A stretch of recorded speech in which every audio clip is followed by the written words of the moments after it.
نبی رحمت صلی اللہ تعالی علیہ وسلم نے جو حدیث بیان کیا نا حساب کے لیے، آپ یقین کریں پوری روح متوجہ ہو جاتی ہے، انسان کے جتنے لطائف ہیں وہ سارے بیدار ہو جاتے، اس کے باطن کے اندر تک گہرائی تک وہ لفظ اترتے ہیں۔ میرے کریم فرماتے ہیں رب قیامت کے دن بندوں سے فرمائے گا کیا میں نے تیرے لیے کان اور آنکھیں نہیں بنائی تھی؟ کبھی اندھے سے مل کے دیکھے نا، کبھی بہرے سے بات کر کے دیکھے نا۔ رب فرمائے گا کیا میں نے تیرے لیے کان اور آنکھیں نہ بنائی تھی؟ اللہ فرمائے گا کیا میں نے تیرے لیے جانوروں کو کھیتوں کو مسخر نہیں کیا تھا؟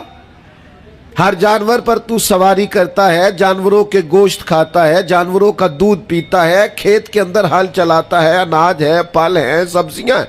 هو الذی خلق لکم ما فی الارض جمیعا، زمین میں جو کچھ ہے حضرت انسان کے لیے پیدا کیا۔ اللہ فرمائے گا تیرے لیے کان بنائے، آنکھیں بنائی، تیرے لیے مسخر کیا جانوروں کو، تیرے لیے مسخر کیا کھیتوں کو۔ پھر رب کہے گا میں نے تجھے خوشحالی دی، میں نے تجھے سرداری دی۔ پھر اللہ فرمائے گا یہ بتا کیا تجھے مجھ سے ملنے کا یقین نہیں تھا؟ کیا تجھے یہ خبر نہیں تھی کہ تیری رب سے بھی ملاقات ہوگی؟ تجھے اللہ کے حضور بھی حاضر ہونا ہے، تجھے اس کا یقین نہیں تھا؟ اور حدیث پاک کا جو آخری جملہ ہے وہ ہر دل پر دستک دیتا ہے۔ حضور فرماتے رب فرمائے گا میں بھی آج تجھے اسی طرح ہی فراموش کر دوں گا جس طرح تو نے مجھے بھلا دیا تھا۔ جا، تو نے اگر مجھے بھلا دیا تھا آج میں نے بھی تجھے فراموش کیا۔ دعا کرو ہمارے ساتھ یہ سلوک نہ ہو، ہم تو مالک کے کرم کی امید پر ہی قبر میں جائیں گے، اس کی رحمت کی امید پر ہی میدان محشر میں کھڑے ہوں گے۔ باقی پتہ سارا ہے سردار نو کیتیاں دا، ایدہ پردہ پایا ہی تیرا پلا اسی، خبر تو ساری ہے، پتہ تو سارا ہے، علم تو سارا ہے۔ سب سے زیادہ ہم جانتے ہیں کہاں کہاں نافرمانی ہوئی۔ یاد رکھنا اس کے حضور کھڑے ہونا ہے، اللہ کے حضور جواب دینا ہے۔ اگر ظلم کیا ہے ملازم پر تو جواب پھر بھی دینا ہے، ظلم کیا ہے گاہک پر تو جواب پھر بھی دینا ہے، اگر ظلم کیا ہے پڑوسی پر تو جواب پھر بھی دینا ہے۔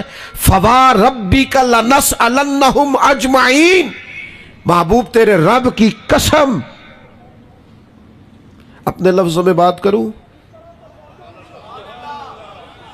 اللہ کہتا ہے محبوب میں نے تیرے رب دی قسم میں انہوں پوچھ لینا ہے، پوچھ لینا ہے میں نے ان سے سوال کرنا ہے۔ اما کانوا یعملون، جو یہ عمل کرتے تھے پوچھوں گا، سوال کروں گا۔ اور میرے نبی پاک صلی اللہ تعالی علیہ وسلم کے غلاموں، اگر ظلم کیا ہے بیوی پر حساب پھر بھی دینا ہے، اگر وراثت کی تقسیم پر زیادتی کی ہے بہن بھائیوں سے حساب پھر بھی دینا ہے، اگر تربیت ٹھیک نہیں کی اپنے بچوں کی تو حساب پھر بھی۔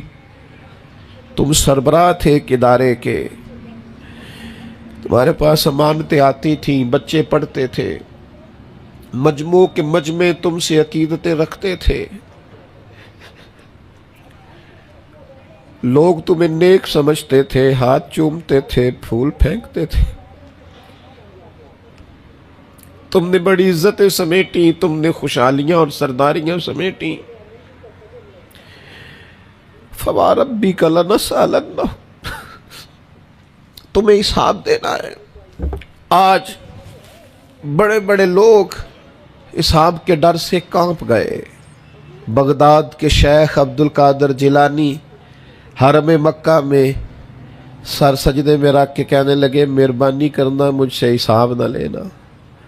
خواجہ حسن بصری کہتے ہیں میں حرم میں تھا، اپنے حجرے میں تھا، کسی کے چیخنے کی آواز آئی یا اللہ معاف کر دے، یا اللہ معاف کر دے، حساب والے دن میرے اوپر نرمی کرنا۔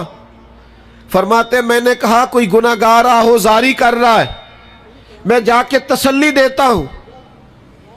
اور جب میں نے جا کے چہرہ دیکھا فرماتے کلیجہ پھٹ گیا، وجود کانپ گیا۔ اور میں اس دعا کرنے والے کے قدموں سے لگ گیا۔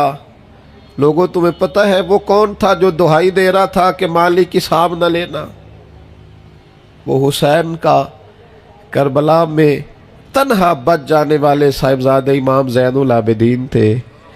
وہ شیر خدا کا پوتا، فاطمہ کا جگر پارا، تعلیم امت کے لیے حرم مکہ میں اللہ کے حضور آہذاریاں کرتا ہے۔ مالک وَلِمَنْ خَافَ مَقَامَ رَبِّهِ جنتان، اللہ کہتا ہے جو میرے سامنے کھڑے ہونے سے ڈرے گا میں 2 جنتیں دوں گا۔ امام زین العابدین حرم مکہ میں کہتے ہیں مالک حساب نہ لینا، مہربانی کرنا، پردے رکھنا۔ زین العابدین آپ کا تو پلو پکڑ کے ساری امت جنت میں جائے گی، آپ کے تو قدموں سے لگ لگ کے ہمارے باپ ہمارے دادا جنت میں جائیں گے، آپ کی دادی سیدہ پاک کے آنچل میں چھپ کے تو ہماری بیٹیاں پناہ مانگیں گی، ہماری مائیں ان کے قدموں سے لگیں گی، تو جنت کے راستے کھلیں گے۔ امت کو تعلیم دیتے ہیں ڈرو نہ، اپنی زندگی سنوارو نہ، اپنے شب و روز پر توجہ کرو، بدل نہ جائے یا رب، کچھ اپنی آخرت کا تصور نہ بنائے۔